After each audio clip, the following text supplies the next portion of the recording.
Hello there, namaste. So I just finished the movie Leo, and I'll probably have the watch along out in a long while. But I just gotta say, I absolutely enjoyed this movie. So Kythie, I loved it because it's character development. The fact that the characters are so relatable. Vikram is fun because of it's nothing but action-packed, but there's no really relatable characters. Here, I loved it. You can relate to Leo at the start because the way he's kind of afraid of his wife, the kind of, you know, the kind of happily married type of husband who knows where the true power lies. That kind of funny aspect I enjoyed. He was making deals with his son. All that kind of stuff kind of leaned into the fact that he's a family man. He's a family man. And then he takes down this hyena. Amazing CGI on the hyena. The animals looked pretty cool, I gotta say. Looked pretty awesome. But the movie just was so action-packed from start to finish. I only had issues with one part, which was the fact that he did something in self-defense, took out 5 people in self-defense, and he ended up in jail for a period of time as they investigated, when it was like clearly obvious it was self-defense. I mean, I don't know. It's probably different. They probably just leaned into it a little more. I don't know. They were trying to hint at the fact that the news was going to go out and people will locate this guy. People will find him. And it makes sense, but at the same time, I was just like, you're going a little far. It's obvious it's self-defense. It's obvious it's self-defense. But then again, we saw Leo's perspective during that. We were there. We saw the start of it. We saw how it escalated, and we saw him take everyone out in self-defense. So for us, it's like, of course it's self-defense, but of course they need to go through the evidence. But it was still aggravating to me. It was aggravating to me. I gotta say, the best shot for me, best part, was when they introduced Napoleon. That was honestly the best part, because he wanted a guard, because Leo's basically being hunted. And one thing I gotta say is, like, he takes people out in self-defense, and then that family declares war on him. They start causing problems, and then all of a sudden, stop. They get away and everything, but they stop causing issues. They stop hunting him because Leo's father shows up trying to, you know, capture this guy, trying to get him under his thumb, trying to admit that he's Leo because apparently he disappeared, died 20 years ago, and has been living. So there's a lot of little stuff like that's near the very end. I'm like, I don't care if he's Leo or not. He's awesome. I like him. He's a highly relatable character, even though I can't fight like him. But the fact that he had emotional instances, like there was a part where the most devastating thing that could ever happen to someone happened to him. His wife lost trust in him. Of course, we find out at the very end that, but it's just his wife lost trust in him. And there's nothing more hurtful than the one you care about completely losing complete faith in you, whatever it may be. And then it was just like the one thing that shut him up was the one thing that can only really work, because he's all complaining, whining, all this stuff, and she basically goes in for a kiss, and I just was like, oh, that's exactly what needs to happen. Anytime something like that, because it just when something like that is brought up, it just festers and gets worse and worse and worse, because there's nothing to alleviate the tension unless you can hold each other and give each other a deep, longing kiss. It was just like, oh, that's all that's needed sometimes. That is all that's needed. But I absolutely enjoyed it because every character, Leo's relatable. Napoleon shows up and got me all excited. I don't know what he is. The guy who basically, he's not a zoologist or anything. He's not an officer either. I guess he just walks the ground. Whatever he is, Jolly. I liked him. He seemed to know who Leo is, but at the same time realized that one of the biggest lies, the best way to tell a lie is to convince yourself first. And he's like, let's just leave it. Let's just leave it. Let's just leave it. So when Leo's breaking down crying because his wife doesn't believe him or trust him, I mean, I felt anguish for him. I mean, even though you find out later on that there's reason for it, it's still, you feel anguish for him. The action is absolutely fun to watch. I mean, there are parts where I'm just saying things to do because it needs to get done. You need to take these people out. I got mad at the wife a few times because here he's taking out all these people who are attacking him, and she's like, no, don't do it. Don't do it. Don't do it. Don't cause harm. Don't hurt people. It's just, of course, she doesn't say that, but the way they make her act, it kind of screams that.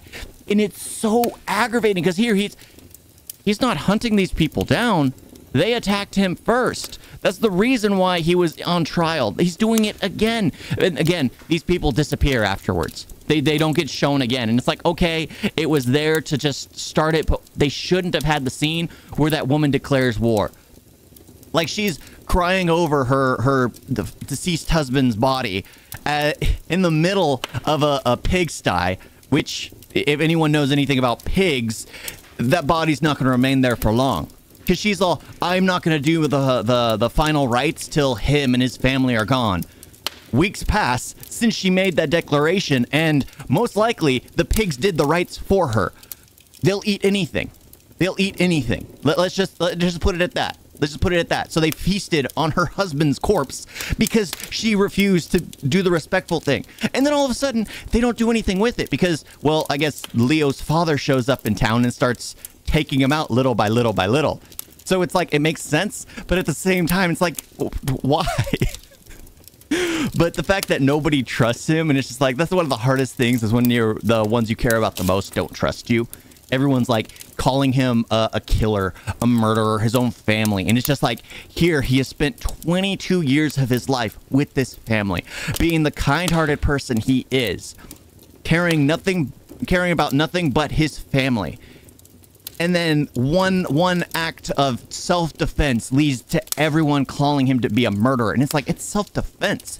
He didn't go out of his way to go hunting these people. That's the part that aggravated me the most, because it's just like everyone, they're saying, oh, he murdered 5 people. No, self-defense. There's a complete difference between, of course, it's all just to establish it all, but it's just so funny to go through.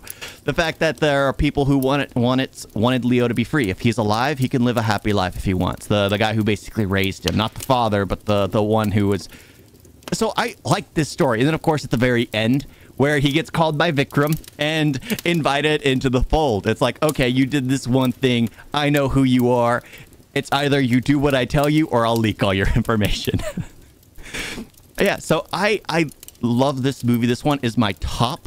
Then it would go Kaithi. Then it would go Vikram. Vikram is just action-packed, but this one, more action, better character development, and just absolutely fun to watch. Because seeing Vijay flip from being a house father to basically this action hero was absolutely cool to watch. I've seen plenty of movies with him, but it was just, this is the one that really seemed to show it. And I like how they didn't do like a full-on flashback. Like, I was thinking if they did a flashback, it would be like the next half of the movie, and then I'd be stuck watching him grow up, what he did in the beginning. No, it wasn't really like that.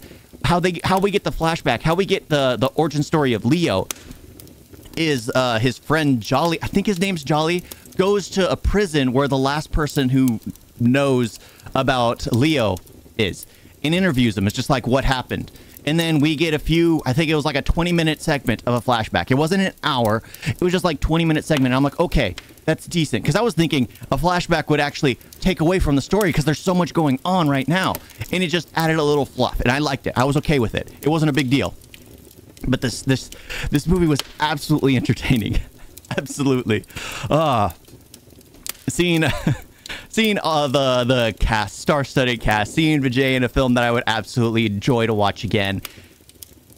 It really is a series, a universe worth keeping an eye on, because the fact that all these characters are starting to intermingle, the fact that Napoleon was showing up, and the fact that he shows up, and then everyone looks down on him because he's this short little guy, and it's like, he's a big deal. He's a big deal. Oh, like every time they started yelling at him, I would get upset and be like, no. He's a trustworthy man. Napoleon is a trustworthy man. But yeah, did I say Leo or Napoleon? Yeah, Napoleon, the little guy. But awesome. Absolutely awesome. Definitely worth watching. It's on Netflix right now. I was absolutely entertained. I enjoyed it from the beginning. Because I was having issues like, why aren't there any guns? Why hasn't anyone shot the hyena? Because there's a hyena at the very beginning of the movie, which you forget about within the first 20 minutes because it goes on into this action film. And then it comes back at the very end in the perfect way. He calls to the hyena, and then it's just like, oh my gosh, I completely forgot about that animal. But the fact that it was there, the way the movie starts and the way the movie ends is like what a perfect comedian does. They'll start with a joke, and then they'll end it with the exact same joke. Here, the movie starts with the hyena. Here, the movie starts with him making a deal with his son, like bartering with his son. And it ends with the hyena, kind of. And then it ends with him making a deal with his son, bartering with his son. And I enjoyed that. There's something about the beginning and end. It's like the perfect concept of the hero's journey. They start at one point, going full circle, ending up back at that same point at the beginning. But they're stronger characters. They're more, they know who they are. They've grown. It was just a great movie. Absolutely great. I enjoyed it. Thank you all for watching. Talk to you next time. Toodles.